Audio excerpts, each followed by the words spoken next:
Look at that view as well. There's a date code on this TV. Oh, be very careful here. It's year 88. Second, 21st week of 1988. Huh. There we go. 21st week of 1988 is when this TV was made. It's newer than I thought it was.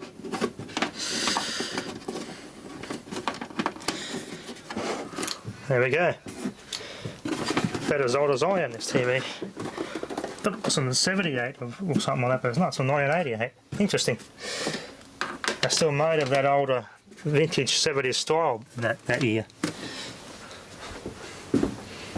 But we'll look inside this too. Inside this TV, wow. Look at the quality. Definitely a Delta gun tube, look at that. Schematic diagram in there. There's a little synchro motor for the tuning mechanism. Look at that. That is beautiful. Now, people have to be bloody stupid to scrap this for a fish tank or even take it to recycling centres, surely. There's got to be more people collecting these to preserve them, not to bloody destroy them. Model CW2603R. That's kind of cool. It tells you how to converge it. Yeah, Delta guns are a bit more complicated to converge and everything, because you've got an extra sets of magnets here you can adjust. Pull them in or out away from the guns.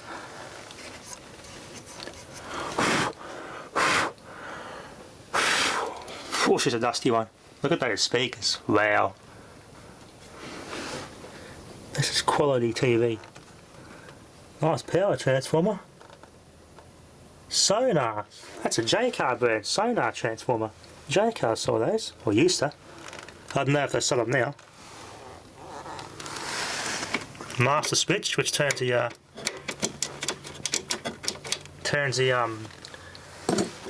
there's a little thing in here it turns on. There's a little transducer here with a TV area or coaxial cable going on top of this box. And that's your module here. That controls this. These things are quite cool here, but I could probably pull it apart and show you actually. Yeah, TV remotes that didn't use batteries. They did exist. Got to clean that. This will clean it quite well. There's our flyback. Quite a small flyback, but look how it's round and dipped. It's really nice. So now you see flyback, and there's its feedback winding going to the neck board. The flyback goes there. There's a rectifier pack and tripler inside this module here. So the tripler is also a rectifier pack. It goes to the tube. Quite a big ass rectifier pack. There's no big discharges just doing this either. It might be built in there. Alright, let's have a look inside this. Use Panasonic parts for best performance. Panasonic part there. Panasonic brand capacitors. Yeah, she's a bit dusty, needs a good clean. Anyway, let's have a look inside this remote. Oh bugger, it does use batteries. Well, I'll be shagged. It's a spare part that goes on there. Little links here.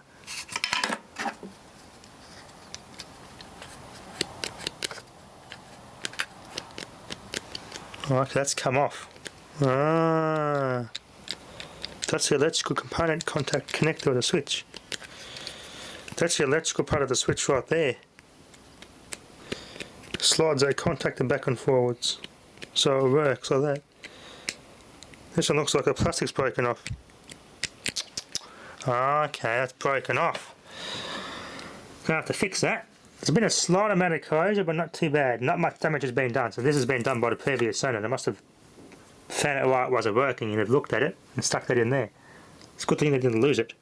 I might have to find out how I can fix this. It does take batteries. I thought some of these didn't take batteries. Anyway. Leave that in there, put it back together. It's like a microphone looking like thing in here. Really cool.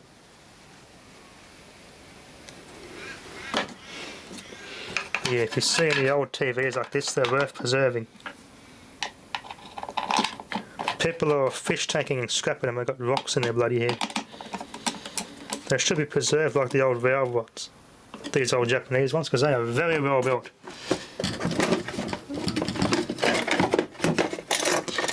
It's a bit big and bulky today to carry out and give it a test, but I'll put that in there, and there's a pair. I like the how they did this. This is toolless. This is really cool. I like that. And here, got these little things there you can adjust.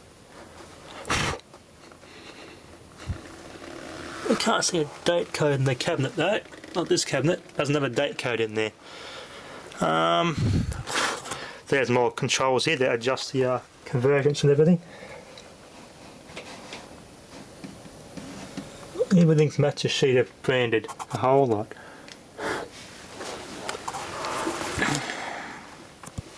That's your focus. This is all part of the flyback control circuitry. That's a nice flyback there. Yeah, looks like it could arc itself out in a ZVS. You can see it just plugs in just there, the lead.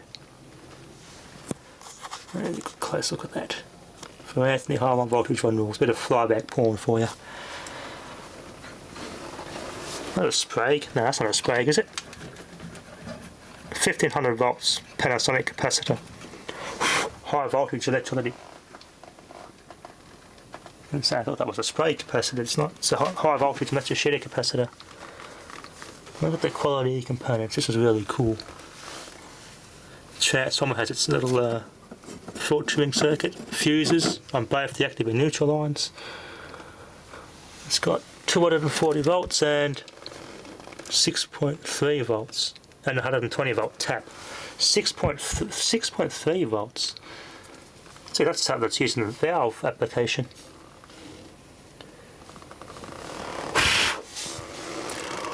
We are trying to see a date code in that schematic. That's just a block diagram of the layout of all the components.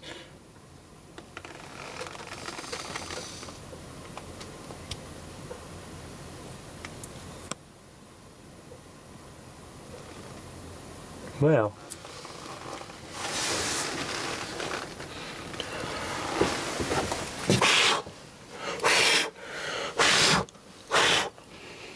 yeah, all transistorized. It said it's got an integrated circuit, so I don't know where that is, but it's pretty old school transistors, the old metal canned ones. There's the integrated circuit right there. AN234. These are really good quality components. They don't make like this anymore. They're not made to be recycled components nowadays. That must be the thermistor. The thermistor there for the degaussing coil, which is underneath this shield here. Wow, what a good quality unit. Anyway, one day when I get a chance, we'll dig it out, clean it, and give it a test, but not now though. Maybe getting hot, that was just a... Might have to check these, but this is easily replaceable anyway, because it's all modular, that I like. Anyway, that'll be enough for now. Thanks for watching. Oh, a close look at the front, viewers, just before I go. Thicker, heavier quality glass too. Look at those pixels, nice and round. Now it's got our VHF only, but that's no drama. I've got a good modulator. Yeah, colour and volume. So it needs a bit of a clean. I've got instant on power. Hence why the 6.3 volt and everything taps off that power transformer. Remote control sensitivity, adjustment, bright white balance, brightness, contrast, sharpness, vertical hold, picture, on or off. This is actually standby here, so if you turn standby off, it's like using the main power button. So this is as good as that. Needs to be, actually that needs to be lubricated. And that's the main power switch right there. AFC. Instant ons for standby mode.